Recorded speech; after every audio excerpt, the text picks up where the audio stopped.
Carjacking the capital, the crime of the pandemic is still rolling in D.C. Over the past 18 months, the number of carjackings has dropped sharply in the Washington area, but they still remain far above pre-pandemic levels.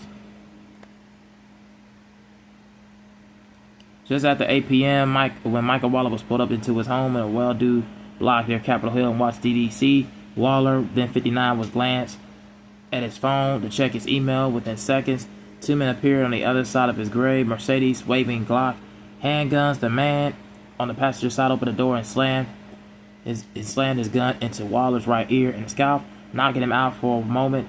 When he came to, he was still strapped into his seatbelt, blood flowing down the side of his head.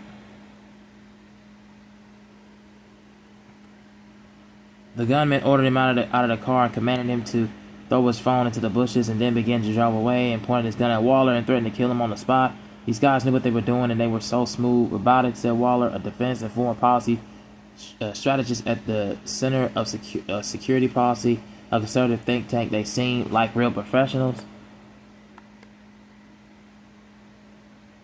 The carjacking in August 2021 made no headlines. It was a part of a crime wave that shook the city during the pandemic. 4 years later, the Capitol is teeming with National Guard troops and federal officers called in by President Donald Trump, who also took over the Metropolitan Police Department after highlighting the recent attempted carjacking of an administrative officer. The takeover has sparked a fierce debate over the state of crime in D.C. and was beyond disputed. Carjackings exploded in Washington and several other major cities in the U.S. after 2019.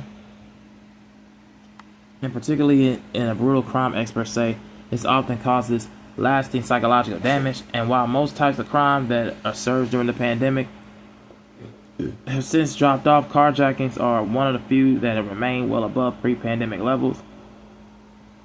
In certain big cities like D.C., police data shows, and it became the crime of the pandemic, said Chuck Wexler, an executive director of Police Executive Research Forum, a D.C.-based organization of current and former law enforcement officials focused on improving policing.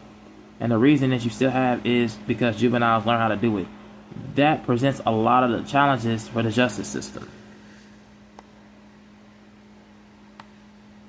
The soaring number of young people who have engaged in carjacking is indeed one of the key factors that have driven the surge in the Washington area and beyond.